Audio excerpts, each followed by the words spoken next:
अशा विकृती त्यांनी आतापर्यंत 5 गुन्हे केलेले आहेत आणि याची मजल जी आहे ती इथपर्यंत आहे। मी तुम्हाला मी हे सांगू इच्छिते, राज्याचे मुख्यमंत्री देवेंद्र फडणवीस जी आहेत, ज्यांना तुम्ही सगळे चांगले ओळखता, कोणाचाही वशिला त्या ठिकाणी चालत नाही, किती पण मोठ्या नेत्याचा हात त्या ठिकाणी असू दे, देवेंद्रजी पीडित कुटुंबाला आणि समाजाला न्याय दिल्याशिवाय राहणार नाही। कोण किती पाठी आहे आणि कोण किती पुढे आहे हा त्यांच्या लेखीत शब्दच नसतो। म्हणून मी मगाशी शब्द वापरला की या प्रकरणावरती आणि राज्यातल्या प्रत्येक बहीण आणि तिच्या मुलींच्या संरक्षणासाठी देवाभाऊ रात्रंदिवस काम करतोय। म्हणून या हरामखोरांच्या फक्त मुसक्या आवळल्या जाणार नाहीत, तर यांना फाशी होणार, हे तुम्हाला मी सांगते। त्या काळचे मुख्यमंत्री एकनाथ शिंदे यांनी बदलापूरच्या प्रकरणामध्ये तो निर्णय घेतला होता। अक्षय शिंदेला अक्षरशः गोळ्या घातण्यात आलेल्या आहेत। आता फडणवीस साहेब मुख्यमंत्री आहेत, यांच्या काळामध्ये ह्या नराधमाला गोळ्या घातल्या जातील का? बघा, एक आई म्हणून जर मला विचाराल तर मी सांगेन आमच्या ताब्यात द्या, आम्ही त्याचा काय करायचं ते आम्ही करतो, कशा पद्धतीने त्याला हाल हाल करून त्याला आम्ही मारायचं ते आम्ही मारतो। एक आई म्हणून मी हे म्हणते। पण तुम्हालाही माहिती आहे की संविधानाची आपल्याला ज्या चौकट आहे त्या चौकटीमध्ये राहून आपल्याला कार्यवाही करावी लागते। बदलापूरच्या केसमध्ये त्या आरोपीने पोलिसांवरती हल्ला केला होता आणि म्हणून पोलिसांनी स्वतःच्या संरक्षणासाठी त्याला गोळ्या घातल्या होत्या।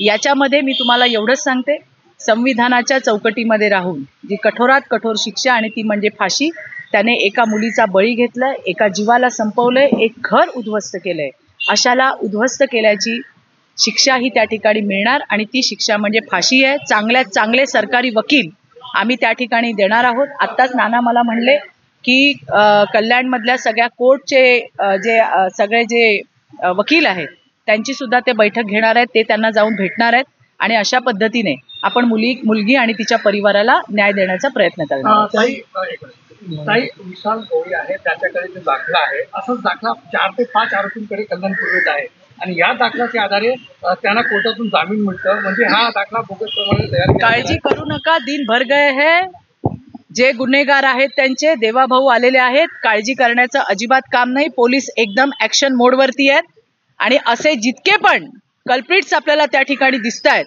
ज्यांचे रेकॉर्ड पोलिसांकडे आहे, एकाला सुद्धा सोडण्यात येणार नाही। येणाऱ्या दिवसामध्ये कल्याण पोलिसांची धडक मोहीम तुम्ही संपूर्ण शहरामध्ये बघाल। काही घटना होतात, परंतु त्यानंतर मोठे कायदे झालेले, जामीन कायदे झालेले आहेत, परंतु त्याची वंदना जी आहे ती होत नाही आणि पुन्हा एकदा अशा ज्या अत्याचार झाल्यानंतर या सगळ्या चर्चा होतात। दादा, कायदे खूप आहेत, कायदे सक्षम आहेत, कायदे मजबूत आहेत, त्या कायद्याची प्रभावी अंमलबजावणी व्हावी याच्यासाठी आमची सुद्धा आग्रही भूमिका ही पोलिसांकडे असते। मी आल्यावरच पोलिसांना विचारलं गुन्हा किती वाजता दाखल झाला, किती वाजता पालक आले, ज्याच्यावरती नेहमी सगळ्यात पहिल्यांदा आक्षेप असतो। पोलिसांनी सगळी माहिती दिलेली आहे, तुमच्याकडे ती माहिती आहे म्हणून मी रिपीट करत नाही।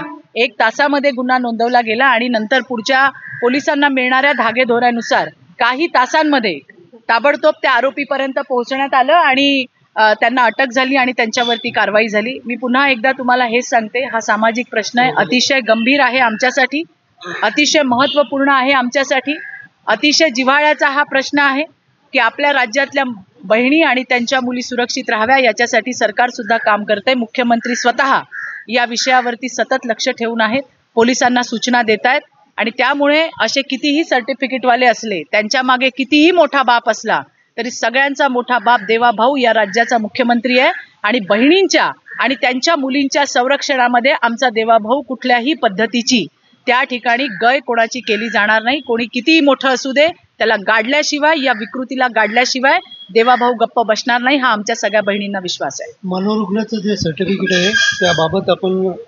100% याच्या संदर्भामध्ये मुख्यमंत्र्यांशी आम्ही हा जो इथे जी घटना अर्थात पोलिसांनी तर दिलीच असेल, पण आम्ही सुद्धा आमच्याकडनं ही जी नोंद आहे ही आम्ही मुख्यमंत्र्यांपर्यंत नक्की पोहोचवू।